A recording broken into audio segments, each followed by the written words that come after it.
அனைவருக்கும் வணக்கம். என் பெயர் காவிமலா. நான் டாக்டர் எஸ்என்எஸ் ராஜலட்சுமி கலை அறிவியல் கல்லூரி தன்னாட்சி தமிழ் துறையில் உதவி பேராசிரியராக பணியாற்றி வருகிறேன். நேற்றைய காணொளியின் தொடர்ச்சியாக இன்றைய காணொளியில் நாம் காண இருப்பது மாதவி நிலாமுற்றத்தில் அமர்ந்து பாடத் தொடங்குகிறார். அப்போது அவள் மயங்கி கீழே விழுகிறாள். யாழ் மீட்டி பாடத் தொடங்கிய மாதவி அனைத்து ஓசைகளும் சிறப்புற கேட்கிறதா என தன் காதால் கேட்டு உணர்ந்து யாழினை மீட்ட ஆரம்பிக்கிறார்.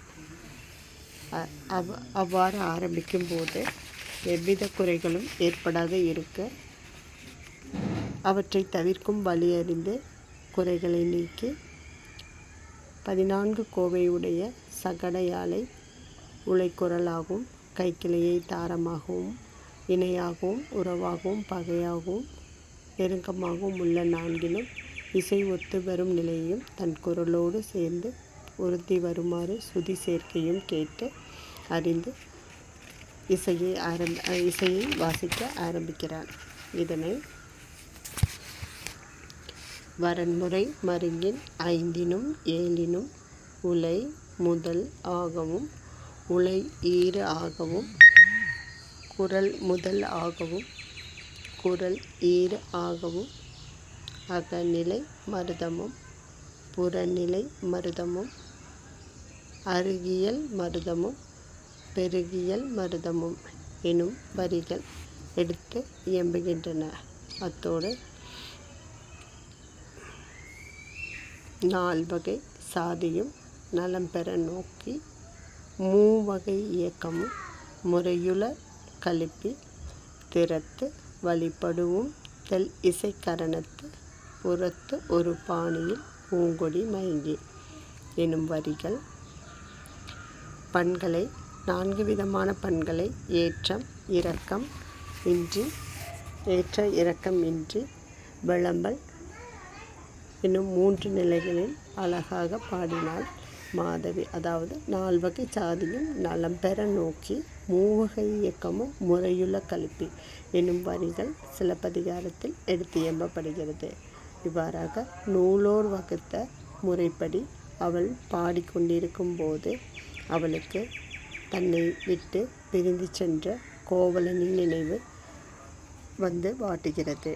இதனால் பூங்கொடி போன்ற மாதவி சற்றே மயங்கினாள். இதன் விளைவாக எடுத்து பாடிய பாட்டிற்கு புறம்பான வேறு இசை வந்து கலந்தது. அவள் ஒரு பாணியில் பாட, ஆனால் அங்கு அவள் மயங்கிய நிலையில் இருந்ததனால் இசையின் போக்கு தடம் மாறுகிறது. ஆதலால் அவள் இசையை தொடர முடியாது மடல் எழுத ஆரம்பிக்கிறார். அதாவது மாதவி கோவலனுக்கு திருமுகம் வரைந்து தன் தோழியான வசந்த மாலையிடம் கொடுத்தனுப்ப விரும்புகிறாள். உலகத்தில் உள்ள அனைத்து உயிர்களையும் அவர்கள் மனம் விரும்பும் துணையோடு சேர்த்து வைப்பவன் இளவேனில் எனும் இளவரசன் ஆவான். அவன் உலா வருகிறான். இது போதாதென்று மாலை பொழுதும் வந்தது. வானில் தோன்றிய பூரண நிலவும் காதல் வேட்கையை அதிகமாக்கின்றது. இந்நிலையில் காதலில் ஒன்று சேர்ந்தவர்கள் கொஞ்சம் பிரிந்தவர்கள் தன் துணையை மறந்திருந்தாலும் மன்மதன் தன் அம்புகளை அவர்கள் மீது எய்துகிறான். இவற்றை பற்றி நன்றாக தெரியும். இவற்றில் ஏதும் புதுமையில்லை.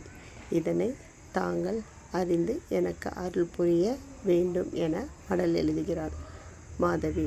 64 கலைகளையும் பாடும் திறன் கொண்டவள் மாதவி. ஆனால் காம வேட்கையால் மழலை மொழி பேசுவது போல கோவலனுக்கு கடிதம் எழுதி அனுப்புகிறார். அதனை தலைவாய் அவிழ்த்த தனிப்படு காமத்து விளையாடி மழலையின் பிரித்து உரை எழுதிய எனும் வரிகள் வழி சிலப்பதிகாரம் எடுத்து இயம்புகிறது. மாதவி எழுதிய கடிதத்தை தன் தோழி வசந்த மாலையிடம் கொடுத்து கோவலனிடம் சேர்க்க விளைகிறாள் வசந்த மாலை. திருமுகத்தை எடுத்துக்கொண்டு கோவலனை நோக்கி செல்கிறார். இதன் தொடர்ச்சியை அடுத்த காணொளியில் காணலாம். நன்றி, வணக்கம்.